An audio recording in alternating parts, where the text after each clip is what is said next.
Oh, nyam nyam nyam nyam nyam.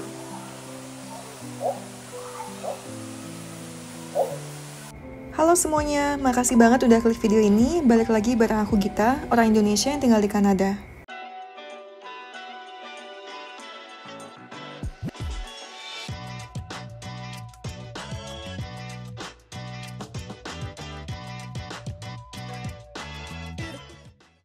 Ini adalah kami minggu lalu, baru aja turun dari bus malam setelah perjalanan 9 jam dari Ottawa ke Niagara Falls. Kami berangkat sekitar jam 12 malam dari Ottawa dan nyampe di Niagara sekitar jam 9 pagi. Makanya tadi si James itu udah kelihatan capek banget, perutnya juga berasa kembung, mungkin karena AC-nya dingin banget dan perjalanan panjang ya. Setelah turun, kita masih harus jalan dulu nyeberangin Taman Gede buat ke terminal bus lainnya. Untungnya bus transfer menuju air terjun itu gratis karena udah kerjasama sama perusahaan yang kita naikin tadi.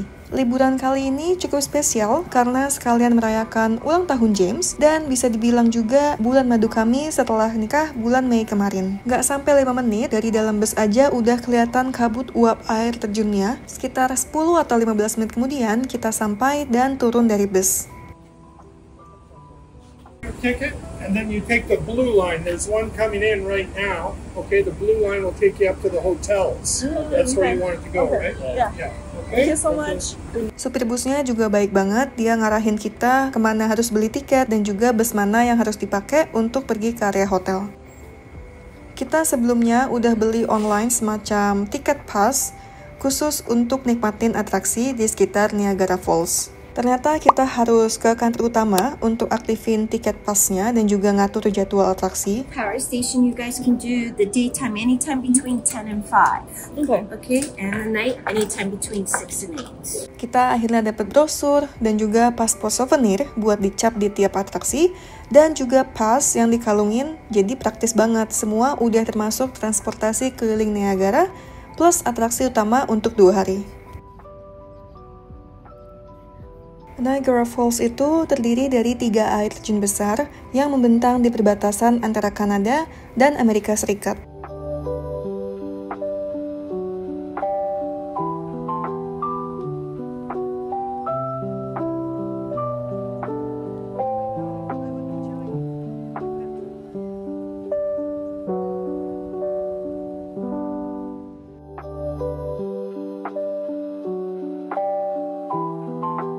Dari sisi Kanada, kita bisa lihat 2 air terjun utama, yaitu Horseshoe Falls, yang ini nih, yang paling besar dan terkenal, dan juga sebagian dari American Falls di sisi lainnya.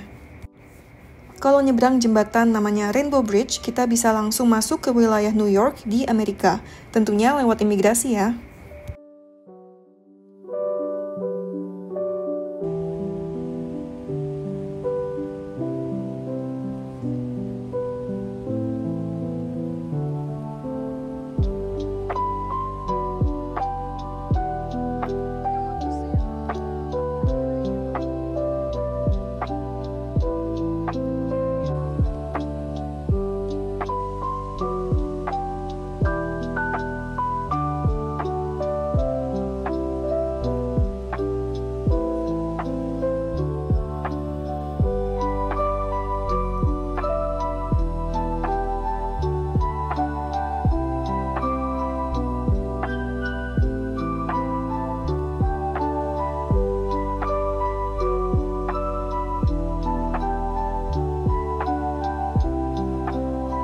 Bagian favorit aku adalah hotel kita yang pas banget di seberang waterfalls-nya, yaitu Hotel Marriott itu, teman-teman.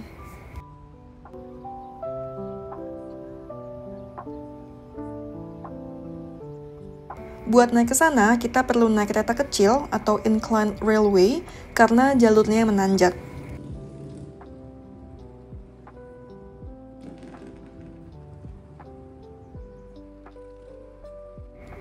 Emang sih ada jalan kaki, tapi muter banget dan cukup melelahkan, jadi kita pilih naik ini aja.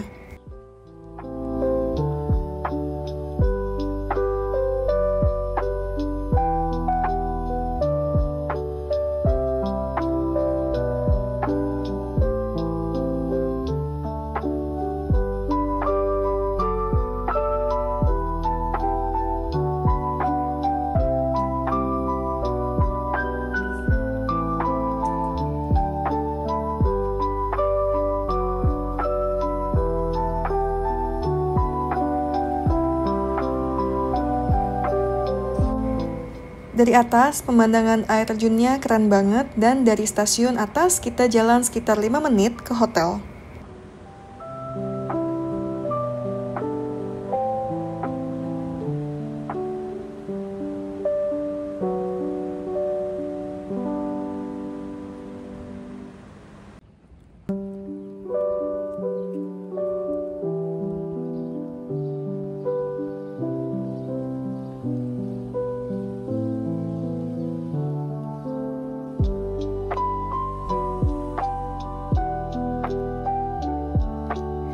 Hotelnya cukup nyaman, walau nggak terlalu mewah menurutku ya.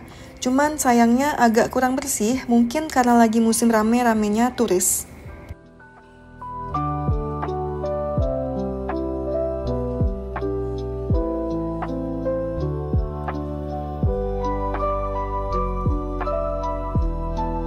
Waktu check-in kami masih jam 3 sore dan sekarang sekitar mungkin jam 10-an. Jadi kita titip tas dulu di bellboy dan lanjut cari makan siang. Ini adalah area beberapa blok dari air terjun, tapi suasana kotanya mulai kerasa sepi. Ini agak kaget juga sih karena banyak bangunan kosong dan kelihatan kayak semi kota mati, padahal di atraksi utama yaitu air terjunnya sendiri rame banget dan cukup indah suasananya. Ini adalah destinasi kita untuk mampir ke Country First Donuts, tempat yang terkenal banget di internet karena kombinasi sup wonton dan donatnya. Tempat ini sesuai menunya ya, dikelola oleh keluarga Cina dan ternyata pas banget karena besoknya mereka mau tutup untuk liburan musim panas.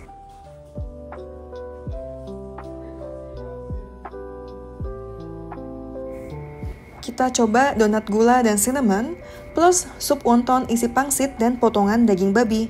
Rasanya emang enak, tapi bukan yang sampai bikin kita pengen balik jauh-jauh ke sini gitu sih menurut kami. Mungkin juga karena porsinya besar dan harganya murah, itu yang bikin orang-orang kasih review yang bagus banget. Akhirnya setelah kita kenyang, energi juga kembali terisi, kita mau lanjut jalan-jalan dan balik ke area utama di mana kami menikmati pemandangan yang bagus ini dan kita sebenarnya mau pergi ke Bird Kingdom.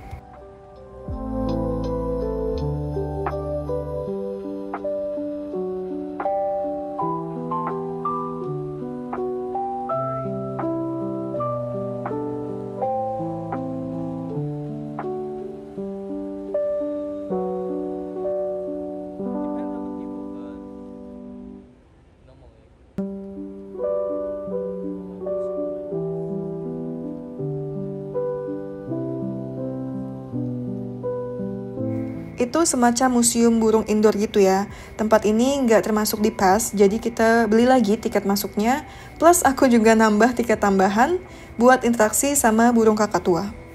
Di dalamnya ada 3 lantai. Lantai pertama itu museum dan pajangan sejarahnya.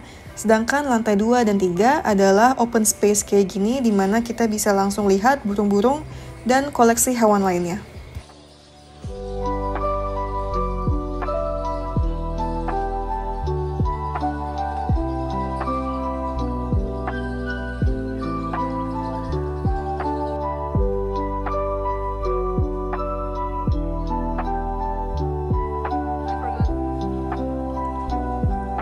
Selain burung, juga ada hewan-hewan lain, contohnya kayak kura-kura ini, yang gemes banget, terutama sama ekornya.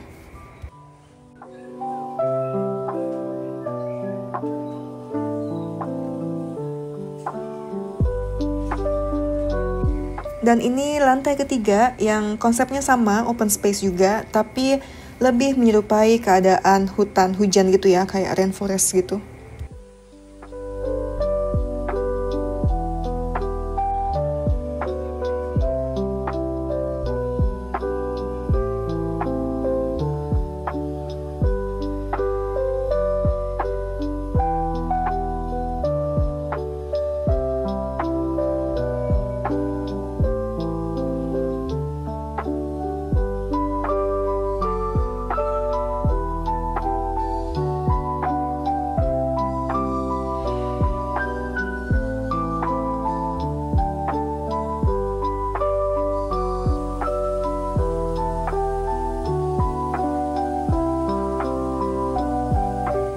Aku paling suka sama koleksi burung-burung di sini karena warna-warna mereka tuh lebih cerah, lebih vibrant, dan menarik banget. Salah satunya adalah si biru terang ini, cantik banget, tapi jujur nggak tahu namanya apa. Karena baru sadar juga sih, sangat disayangkan nggak ada papan penjelasan gitu. Jadi mungkin ini didesain untuk lebih fokus ke experience pengalamannya untuk lihat langsung dan juga interaksi dengan burung-burung yang ada.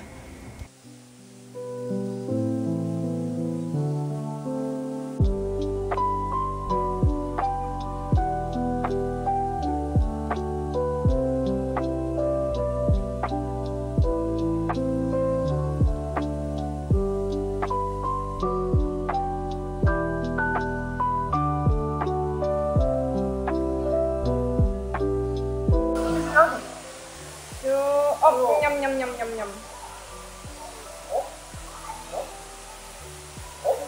Ini adalah hal lain yang bikin aku kaget karena tiba-tiba nemu bangunan kecil dengan tulisan Javanese Tea House atau rumah minum teh Jawa. Bingung juga kenapa tiba-tiba ada unsur Indonesia di sini. Inilah juga tempatnya di mana nanti aku bakal bisa ketemu sama burung kakak tua. Jadi ini adalah penampakan dalamnya, udah ada 2 staff yang bakal menuntun kami. Jadi dia ini ternyata betina teman-teman dan umurnya udah mau 18 tahun. Impresi yang membekas dari burung kakak tua ini adalah kakinya yang hangat banget pas berdiri di tangan kita. Si James yang tadinya ngantuk berat dan capek sampai dia ngerasa pusing karena kurang tidur, sampai bangun lagi gara-gara dia kaget sama hangatnya kaki itu. Dan ya, aku pikir segitu dulu untuk hari pertama trip kita ke Niagara. Terima kasih banyak udah nonton sampai akhir ya. Jangan lupa like, subscribe, atau komen untuk dukung channel aku ini. Sampai ketemu di video hari kedua. Bye!